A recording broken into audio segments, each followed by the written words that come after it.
प्रणाम, नमस्कार, वंदे मातरम। मैं गजेंद्र प्रसाद मधुबनी से आपका भाई, और आज फिर आपसे मिलते हुए बहुत ही अच्छा लग रहा है।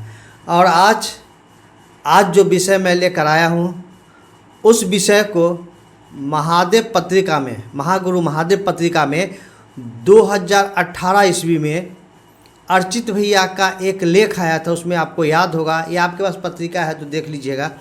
बस उसी पत्रिका का जो लेख है कि शिव ही गुरु क्यों, उसी पे आधारित आज का वीडियो है। तो आइए शुरू करते हैं अब।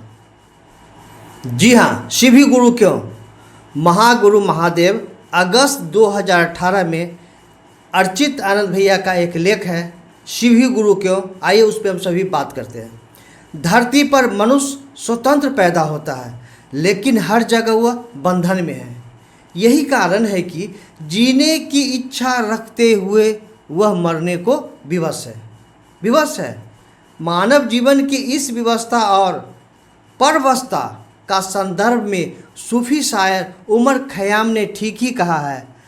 न पूछा फेंक दिया उस ओर, न पूछा खींच लिया इस ओर, प्याले पर प्याल ढाल, बढ़ा दे इतना मद उन्माद, न जाए जन्म मरण पर ध्यान, न आए उस अन्यायी की याद। बड़ा ही अच्छा लाइन होगा, फिर से आप सुन लीजिएगा। इसी संदर्भ में प्रसिद्ध शायर गालिब का यह कथन भी गौरतलब है, ध्यान दीजिएगा। लाई हयात आए ले चली कजा चले, न अपनी खुशी आए न अपनी खुशी चले। और फिर हार कर एक शायर ने कहा, तुम भी चले चलो, तुम भी चले चलो, जब तक चली चलो। यही है आदमी की जिंदगी, जहाँ आलिंगन है, विरह है मिलन का, चिरहास अश्रुमन आनंद इस मानव जीवन का। आशाएं ध्वंस हो जाती है, अरमान धराशाही और हाहाकार का झंझावात नष्ट कर देता है कल्पना के सागर को। आदिकाल से मनुष्य ने स्वयं को प्रकृति की कल्याणकारी और विनाशकारी शक्तियों के बीच पाया।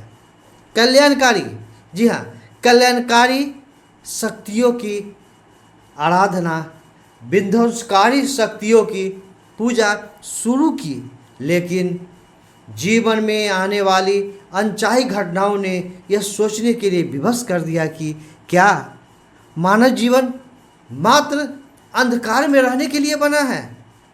गौर कीजिएगा, क्या मनुष्य की नियति मृत्यु ही है? क्या इससे निकलने का कोई रास्ता नहीं? कौन है घटनाओं का नियंता? मैं कौन हूँ, कहाँ से आया हूँ, कहाँ जाना है, जिंदगी का उद्देश्य क्या है? हमारे ऋषि मनीषियों ने गहन चिंतन मनन के आधार पर कहा है कि इस जगत में दो सत्ताएं हैं। दो सत्ताएं, गौर कीजिएगा। एक नित्य, दूसरा अनित्य।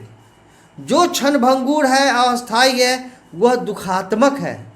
जो नित्य है वह आनंद है। मानव अज्ञानता के कारण अनित्य के आकर्षण में लिप्त होकर निरंतर दुख भोगने को विवश है। अज्ञान के नाश से ही ज्ञान संभव है। यह ज्ञान गुरु से ही मिलता है। यह ज्ञान गुरु से ही मिलता है। गुरु अपने शिष्य के मन में जागतिक आकर्षण को हटाकर नित्य सत्ता शिव के प्रति प्रेम का अंकुरण कराते हैं।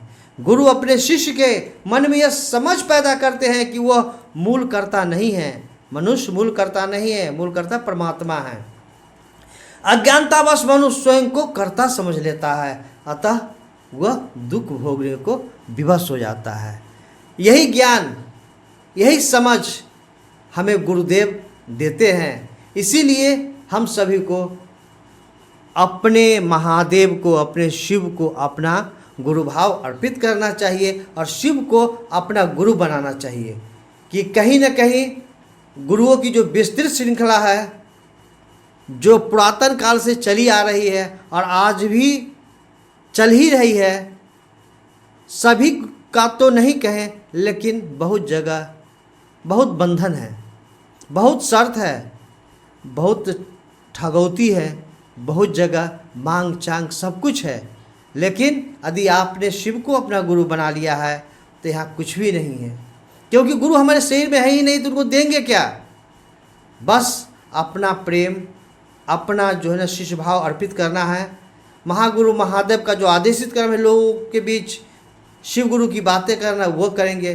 केवल गुरु आदेशित कर्म हम करते जाएं, मेरी क्या ज़रूरत है, मेरे लिए क्या अच्छा है, वो जिम्मेवारी महादेव लेते हैं। इसलिए शिव के गुरु स्वरूप से हम सभी का जुड़ाव होना आवश्यक है। तो चलिए आज की वीडियो को यहीं विराम देते हैं, फिर मिलते हैं किसी दिन अन्य वीडियो के साथ। तब तक के लिए आप सभी को मेरा प्रणाम। और हाँ, वही निवेदन जो मैंने पहले कहा था कि इस वीडियो को अधिक से अधिक लोगों तक शेयर कीजिए।